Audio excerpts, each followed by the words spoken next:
तो क्या आज के स्मैकडाउन में डब्ल्यूडब्ल्यूई ने टीज कर दिया कोडी रोड्स का हील टर्न या एक अलग ही एंगल ले लेगा? पूरा ही Cody Rhodes, Drew McIntyre, Jacob Fatu का ही पूरा ही जो कि ड्रामा चल रहा है। एंड इसके अलावा क्या कुछ हुआ आज की डब्ल्यूडब्ल्यूई वीक में, सेथ रॉलिंस का बिट्रे होना फ्रॉम द विजन, एंड इसके अलावा क्या क्या अपडेट्स आई इस पूरी वीक से डब्ल्यूडब्ल्यूई से रिलेटेड, सभी के बारे में डिस्कस करेंगे इस वीडियो में बिना किसी देरी के। Let's start. So yes, the most consistent Indian WWE wrestling content creator wrestle academy is back. And आज हम बात करेंगे इस पूरी वीक क्या कुछ घटा है। बहुत सारी स्टोरी लाइन्स वाइज प्रोग्रेशन देखने को मिली है डब्ल्यूडब्ल्यूई स्टोरी लाइन्स में इस वीक। एंड क्या कुछ हुआ after crown joule, from Seth Rollins का बिट्रे होना फ्रॉम द विजन, एंड आज कोडी रोड्स का क्या डब्ल्यूडब्ल्यूई ने possible heal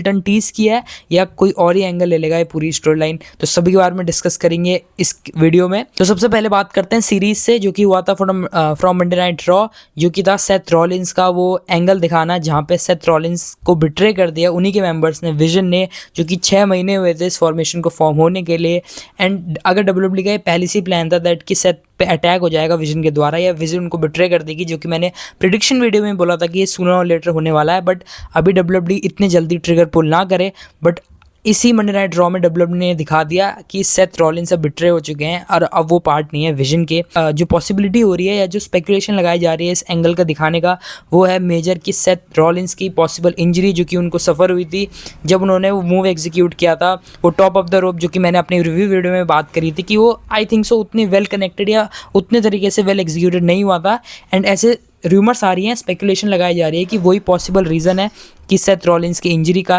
and may be हमें वो कुछ महीने या कुछ वीक्स आउट ऑफ एक्शन देखने को मिले। एंड तभी डब्ल्यूडब्ल्यूई ने ये जो हील टर्न वाला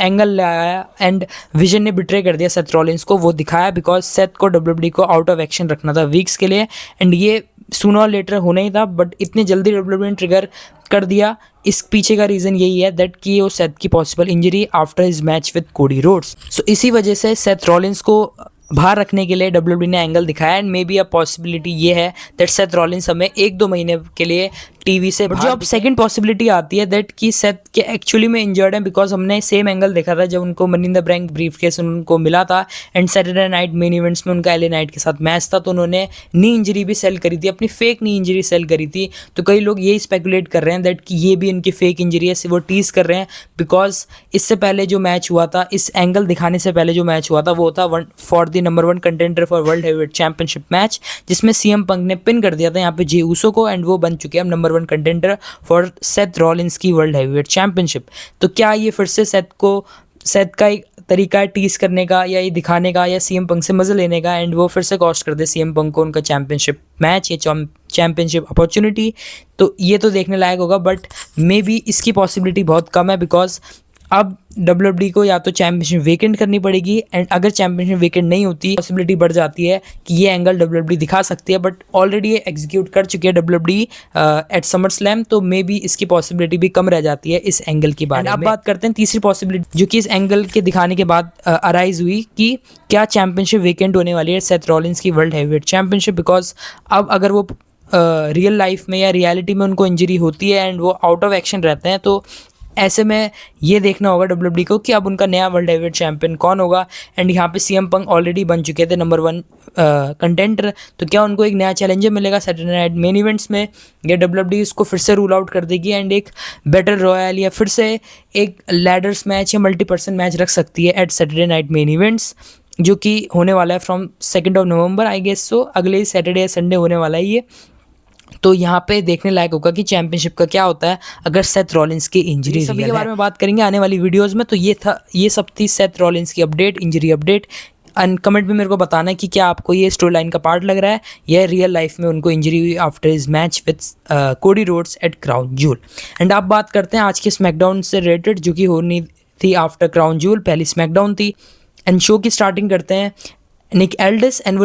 रिंग में होते हैं एंड वो अनाउंस करते हैं दैट कि आज जो मैच होने वाला है यानी कि ड्रू मैकिंटायर एंड जेकब फाटू, वो होगा for the number 1 contender for WWE undisputed championship या डब्ल्यूडब्ल्यूई चैंपियनशिप कह लो, कुछ भी कह लो। सो उससे रिलेटेड ये मैच बना दिया था, तो स्टेक्स और हाई कर दी थी इस मैच की। एंड इसी के बाद सीधा आ जाते हैं कोडी रोड्स एंड वो एड्रेस करते हैं अपनी लॉस को जो कि उनकी हुई थी सेथ रॉलिंस के साथ। एंड वो बोलते हैं दैट कि अब सेथ को अपना बिजनेस हैंडल करने की ज़रूरत है, क्योंकि जो कुछ हुआ उनका विजन वाला एंगल, एंड यहाँ पे मैं अपना बिजनेस अपनी तरह से हैंडल करूँगा, बिकॉज आज जो मैच होने वाला है वो होगा for the number 1 contender. And वो दोनों ही सुपरस्टार को हाइप करते हैं। ड्रू मैकिंटायर को बोलते दैट कि मैंने इसको ऑलरेडी पिन किया हुआ है, एंड जब वो जेकब फाटू का नाम मेंशन करते हैं, बिकॉज आज जहाँ स्मैकडाउन जहाँ से हो रही थी वो था लोकल, वहाँ के लोकल बॉय थे जेकब फाटू, यानी कि जेकब फाटू की होम टाउन से हो रही थी वो, तो जेकब फाटू के लिए भी अच्छा रिएक्शन देखने को मिल रहा हमें आज के स्मैकडाउन में। तो उसी मैच को हाइप कर रहे होते हैं बेसिकली ओपनिंग से। यहाँ पे एक जो मेजर अपडेट या मेजर चीज़ और देखने को मिली आज के स्मैकडाउन में, वो था सैमी ज़ेन का यूएस ओपन चैलेंज मैच, जिसको शुरू में तो एक्सेप्ट करते हैं मिज़, बट क्योंकि कार्मेलो हेज़ को अटैक कर दिया था मिज़ ने 2 वीक्स पहले, आई गेस सो इसी सेम वे में जब वो ओपन चैलेंज एक्सेप्ट किया था उन्होंने सैमी ज़ेन का, तो उसी फैशन में या उसी का रिवेंज लेने के लिए यहाँ पे मिज़ को अटैक कर दिया आज कार्मेलो हेज़ ने। एंड इस स्टोरी लाइन को डब्ल्यूडब्ल्यूई ने स्टार्ट कर दिया, and may be Saturday night main events और ज़्यादा इस स्टोरी लाइन को लंबा खींचे, तो यहाँ से मिज़ एंड कार्मेलो हेज़ की पॉसिबल स्टोरी लाइन हमें एक्सपेक्ट कर सकते हैं, जैसे कि Damian Priest and Alistair Black की चल रही है। तो ऐसी जो फिलर स्टोरी लाइन्स होती हैं वो कहीं ना कहीं इंटरेस्टिंग या इंटरेस्ट जनरेट कर देती हैं फैंस का, या इन्वेस्ट हो जाते हैं फैंस अगर उसको सही तरीके से बुक करें तो। एंड अब बात करते हैं सीधा आज के स्मैकडाउन के मेन इवेंट की, जो कि था the number 1 contendership match between Drew McIntyre and Jacob फाटू। And जैसे जेकब फाटू का म्यूजिक हिट होता है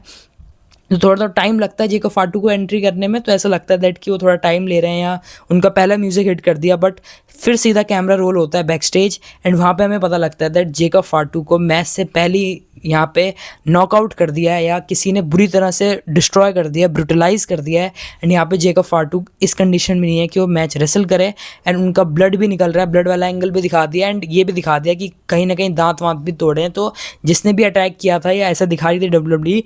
कि ये बहुत ही ब्रूटल अटैक है, एंड मे बी यहाँ से जेकब फाटू भी हमें आउट ऑफ एक्शन देखने को मिले 1-2 महीने के लिए, बिकॉज उनको भी शायद रियल लाइफ इंजरी हुई है, एंड उनको भी डब्ल्यूडब्ल्यूई को 1-2 महीने के लिए राइट ऑफ करना था स्टोरी लाइन से। तो ये एंगल दिखा दिया डब्ल्यूडब्ल्यूई ने। तो जब भी जेकब फाटू रिटर्न करेंगे तो मे बी वो बताएं दैट किसने वो अटैक किया था, एंड मे बी वहाँ से डब्ल्यूडब्ल्यूई वो स्टोरी लाइन आगे कंटिन्यू कर सकती है। एंड देन यहाँ पर ड्रू मैकिंटायर अकेले होते हैं रिंग में, बिकॉज जेकब फाटू तो अब कम्पीट नहीं कर सकते थे, तो ड्रू मैकिंटायर कहते हैं कि ऑफिशियली अब बन चुका हूँ नंबर 1 कंटेंडर फॉर दी कोडी डब्ल्यूडब्ल्यूई चैंपियनशिप। एंड तभी वहाँ पे निक एल्डस आते हैं, एंड वो कहते हैं दैट कि अगर मेरे को पता लग गया कि इसके पीछे तू है, यानी कि ड्रू मैकिंटायर ने वो काम किया, तो उनके लिए कंडीशंस हो सकती हैं वर्स, जिसको इंटरप्ट करते हुए बोलते हैं दैट कि मैं इतना कावर्ड भी नहीं हूँ, एंड मैं चैलेंजेस को ओपनली एक्सेप्ट करता हूँ, एंड तुम मेरे को 20 साल से जानते हो और मैं ऐसा कोई भी कावर्ड मूव नहीं करता। एंड ये कहती कोडी रोड्स यहाँ पे आ जाते हैं, एंड जैसे वो कहते हैं चोर की दाढ़ी में तिनका, कि उनके लिए चैंपियनशिप मैच था या उनकी चैंपियनशिप के लिए नंबर 1 कंटेंडर मैच था। तो कोडी रोड्स कहते हैं कि मैं फैंस को डिसअपॉइंट नहीं करना चाहता, एंड अगर तेरे को सही में मैच चाहिए तो अभी करते हैं। एंड यहाँ से ऑफिशियल भी हो जाता है Cody Rhodes and Drew McIntyre का match for WWE championship. And मैं क्यों बोल रहा था कि चोर की दाढ़ी में तिनका, इसका बात हमें बाद में पता लगती है, या थोड़ी देर बाद पता लगती है इस मैच में, जब कोडी रोड्स ने चैंपियनशिप से अटैक कर दिया ड्रू मैकिंटायर को, जो कि यूजुअली एक हील सुपरस्टार करता है। तो क्या यहाँ से हम ये हिंट लगा सकते हैं कि जेकब फाटू के ऊपर जो अटैक हुआ था वो भी कोडी रोड्स ने करा था, या उसके पीछे भी कहीं ना कहीं कोडी रोड्स का ही हाथ था? बिकॉज यहाँ से डब्ल्यूडब्ल्यूई पॉसिबल एक हील टर्न दिखा सकती है, या हील टर्न टीज कर रही है अभी कोडी रोड्स का। एंड रिसेंटली जैसे वो हील टैक्टिक्स का यूज़ भी कर रहे हैं अपने मैचेस में, एंड क्योंकि वो सेट से पिन हो गए थे, तो कहीं ना कहीं रिवेंज का भी मूड होगा, एंड ऐसा कहीं ना कहीं डब्ल्यूडब्ल्यूई ऐसा दिखाने की कोशिश कर रही होगी कि जेकब फाटू उनके लिए एक कंपेटिटिव अपोनेंट हो सकते थे, तो उनको पहले ही क्लियर कर दिया कोडी रोड्स ने। तो ये स्टोरी लाइन भी डब्ल्यूडब्ल्यूई दिखा सकती है कि थोड़े थोड़े एपिसोड्स में थोड़ा हल्का हल्का टीज करती रहे कोडी रोड्स का हील टर्न, एंड इवेंचुअली वो लीड अप करे मे बी सर्वाइवर सीरीज़ में, या आफ्टर दिसंबर या रॉयल रंबल या रेसलमेनिया में ही हमें कोडी रोड्स का वो हील टर्न देखने को मिले। तो या तो इस डायरेक्शन में डब्ल्यूडब्ल्यूई जा रही है, या कंप्लीटली दूसरे डायरेक्शन में जा रही है कि इनिशियली जैसा डब्ल्यूडब्ल्यूई टीज करती है बाद में एकदम उसका बिल्कुल ही उल्टा कर देती है, एंड शॉकिंग एलिमेंट रखने के लिए मेजरली डब्ल्यूडब्ल्यूई करती है ताकि स्टोरी लाइन प्रेडिक्टेबल ना लगे। तो यहाँ से एक चीज़ तो साफ है दैट ड्रू मैकिंटायर तो नहीं है जिन्होंने अटैक किया। अभी रिसेंट एक्शन से डब्ल्यूडब्ल्यूई ऐसा दिखाने की कोशिश कर रही है कि वो कोडी रोड्स हो सकते हैं, बट मेरे को लग रहा है कि ये जो possible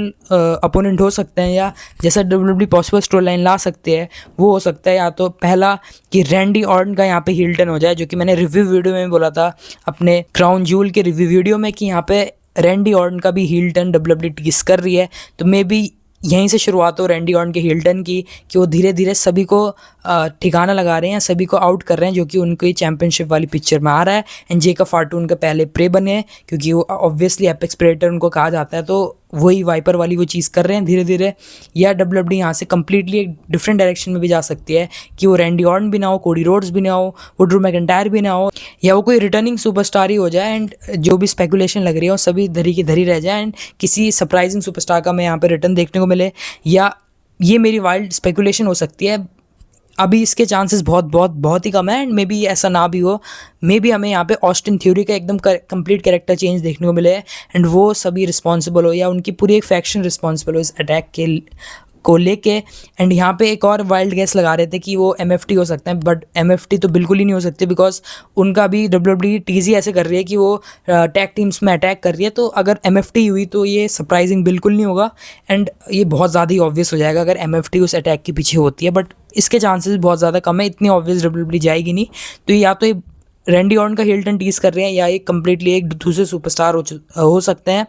behind the attack of Jacob फाटू। मेरे हिसाब से ना तो ये कोडी रोड्स है, ना ये ड्रू मैकिंटायर है, कोई तीसरा ही सुपरस्टार हो सकता है। अभी सबसे ज़्यादा पॉसिबिलिटी है रैंडी ऑर्टन के हील टर्न की, एंड जो मच अवेटेड हील टर्न है रैंडी ऑर्टन का, वो डब्ल्यूडब्ल्यूई कहीं ना कहीं यहाँ से पुल कर सकती है, एंड ये परफेक्ट स्टोरी लाइन हो सकती है फॉर दी रेसलमेनिया 43। अपनी प्रिडिक्शन देना कमेंट बॉक्स में। तो ये था वीकली अपडेट जो कुछ हुआ क्राउन जूल के बाद रॉ एंड स्मैकडाउन में। वीडियो पसंद आया तो make sure to like the video, subscribe to my channel, and अगर आपको इंस्टा में मेरे को फॉलो करना है तो यू कैन ऑल्सो फॉलो, मेरे इंस्टा अकाउंट है डिस्क्रिप्शन बॉक्स में। तब तक के लिए like the video, subscribe to my channel Wrestle academy.